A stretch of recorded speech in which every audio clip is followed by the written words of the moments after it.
राधे राधे मित्रों, स्वागत है आपका राधे कथा सागर में।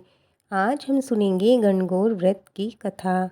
इस कथा को सुनने मात्र से भगवान शिव जी और माता पार्वती जी की कृपा हमारे परिवार पर बनी रहती है। गणगौर पूजा करने के बाद हमें इस कथा को जरूर सुननी चाहिए, तभी गणगौर पूजा का पूरा फल मिलता है। आइए अब चलते हैं कथा की ओर। राजा ने बोए जो चने और माली ने बोई दूब। राजा के जो चने बढ़ते जा रहे थे, माली की दूब घटती जा रही थी। एक बार माली ने छिपकर देखा कि उसकी दूबें क्यों घट रही है। तो उसने देखा कि कई छोटी बड़ी लड़कियां उसकी दूब तोड़कर ले जा रही हैं। उसे बहुत गुस्सा आया। उसने लड़कियों की चुन्नी छीन ली।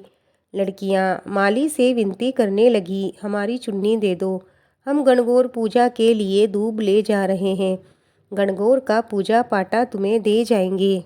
गणगौर पूजा करके लड़कियों ने पूजा पाटा मालन को दे दिया। शाम को माली का लड़का घर आया और बोला, माँ भूख लगी है। माँ ने कहा, बेटा ओबरी में लड़कियों का पूजा पाटा रखा है, सो लेकर खा लो।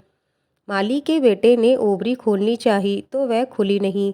गुस्से में आकर उसने लात मारी, लेकिन फिर भी ओबरी नहीं खुली। तब माँ बोली, बेटा तेरे से ओबरी ही नहीं खुलती, पराई जाई कैसे ढाबेगा। माँ ने टीकी में से रोली निकाली, आंखों की कोर से काजल निकाला, नंगों में से मेहंदी निकाली, हथेली में सबको घोला और ओबरी के छींटा दिया तो ओबरी खुल गई। अंदर देखा तो ईश्वर गणगौर बैठे थे। ईश्वर जी तो वस्त्र पहन रहे थे और गोरा मांग संवार रही थी। ओबरी में धन के भंडार भरे पड़े थे। माली के बेटे सहित माली मालन को सबको दर्शन हो गए। गणगौर माता जिस प्रकार माली के परिवार को दर्शन दिए, उसी प्रकार सबको देना। ईश्वर जी जैसा भाग और गोरा जैसा सुहाग सबको देना। कहानी कहने वाले और सुनने वालों पर सब पर अपनी कृपा बनाए रखना। मित्रों, ये कथा यहीं पूर्ण होती है। आइए अब हम सुनेंगे गणगौर व्रत की दूसरी कहानी, भगवान शिवजी और माता पार्वती जी की गणगौर कहानी। होली के थोड़े दिन पहले की बात है। माता पार्वती जी ने भगवान शिवजी से कहा, शिवजी गणगौर आने वाली है। यदि आप कहें तो मैं थोड़े दिनों के लिए अपने पियर चली जाऊं और अपनी भाभीयों और सहेलियों के साथ गणगौर पूजा कर लूं। वैसे तो मैं यहाँ भी गणगौर पूजा कर सकती हूँ, किंतु सखी सहेलियों के बिना गणगौर पूजने में उतना आनंद नहीं आएगा। भगवान शिवजी ने कहा, जैसी तुम्हारी इच्छा है चली जाओ, किंतु बिन गहने कपड़े पियर में भी लड़की की कोई इज्जत नहीं होती। शिवजी ने उन्हें पेटी भरकर बेच दिए और डिब्बा भरकर गहने दिए। पहन ओढ़कर माता पार्वती जी पियर गई। सब उनके ठाट बाट को देखकर ही दौड़ दौड़ कर आओ भगतने लग गए। भाभियाँ झुक झुक कर पैर लगने लगी। सखी सहेलियों और भाभियों के साथ गणगौर पूजा करते हुए खूब गीत गाए, बिंदोरे दिए, जेले लाते दिन झटपट बीत गए और तीज भी आ गई। सब भाभियों ने उद्यापन की सारी सामग्री एक एक करके इकट्ठी कर ली। माता पार्वती जी ने तो अब तक कुछ भी नहीं मंगाया था। तीज को सुबह सवेरे शिवजी पार्वती जी को लेने आ पहुँचे और कुएं की पाल पर आकर भांग पीने लग गए। राजा को पता लगा कि शिवजी आए हैं। पार्वती जी को देखकर वो लोग जान चुके थे इनके पास पैसे की कोई कमी नहीं है। उन्होंने शिवजी को आदर से महल में बुलवाया और 36 तैयारी 32 व्यंजन बनवाए। पार्वती जी ने शिवजी से कहा, स्वामी मेरी तो उद्यापन की कोई तैयारी नहीं हुई है, मैं उद्यापन कैसे करूँगी। तो भगवान शिवजी ने उन्हें एक अंगूठी दी और कहा, इससे तुम जो भी मांगोगी सब सामान आ जाएगा। माता पार्वती जी ने ऐसा ही किया। उनकी सारी तैयारी देखकर भाभियाँ कहने लगी, बाई जी हम तो कब से तैयारियां कर रहे हैं, फिर भी आप जैसी तैयारी नहीं कर पाए। सबने खूब धूमधाम से उद्यापन किया। फिर शिवजी को भोजन परोसा गया। शिवजी को मजाक सूझी। उन्होंने सोचा, यदि मैं सारा भोजन खा जाऊं तो पार्वती जी क्या खाएंगी।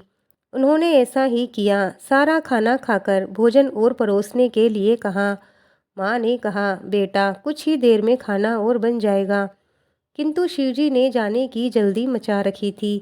माता पार्वती जी ने कहा, माँ मैं तो आपकी ही बेटी हूँ, कुछ भी दे दो। माँ ने देखा छीके पे एक बथुए की पिंडी पड़ी थी और एक जली हुई रोटी। वही माता पार्वती जी को खाने के लिए दे दी। पार्वती जी रोटी खाकर शिव जी के साथ रवाना हो गई। चलते चलते शिवजी व माता पार्वती जी विश्राम करने को एक बाग में ठहरे। पार्वती जी लेटकर आराम कर रही थी। थकान के कारण उन्हें नींद आ गई। शिवजी ने उनके पेट की ढकनी हटाकर देखा कि खाना तो सारा मैंने खा लिया था। फिर पार्वती जी ने क्या खाया होगा? उन्होंने देखा कि एक जली हुई रोटी और बथुए की पिंडी उनके पेट में पड़ी हुई है। थोड़ी देर में माता पार्वती जी उठी तो शिवजी ने पूछा, पार्वती जी, माँ बाप के यहाँ से क्या माल खाकर आई हो? पार्वती जी ने कहा, स्वामी, मैंने वही खाया जो आपने खाया। शिवजी ने कहा, पार्वती जी झूठ मत बोलो, एक जली हुई रोटी और भतवे की पिंडी है तुम्हारे पेट में। पार्वती जी ने कहा, स्वामी आपको कैसे पता चला? उन्होंने कहा, मैंने तुम्हारी पेट की ढकनी खोल कर देख ली है। माता पार्वती जी ने कहा, स्वामी ये तो बहुत गलत बात है। औरत पियर की इज्जत ससुराल में और ससुराल की इज्जत पियर में रखती है। आप आज से पेट की ढकनी उल्टी कर दो, जिससे आगे कभी भी कोई पेट की ढकनी खोल कर नहीं देख सके और आज की तरह न हो।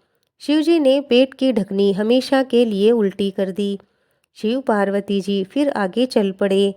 आगे जाकर माता पार्वती जी बोली, स्वामी मैं सुहाग के बोझ से दबी जा रही हूँ। शिवजी ने कहा, तो संसार में बांट दो। सबको जानकारी दे दी गई। माता पार्वती जी सुहाग बांट रही है। नीची कोम की औरतें जिनके पास न गहने थे न ज़्यादा कपड़े, वो जो पहने थी जैसी बैठी थी दौड़ दौड़ कर चली गई और माता पार्वती जी ने उन्हें टोकरे भर भर कर सुहाग बांट दिए।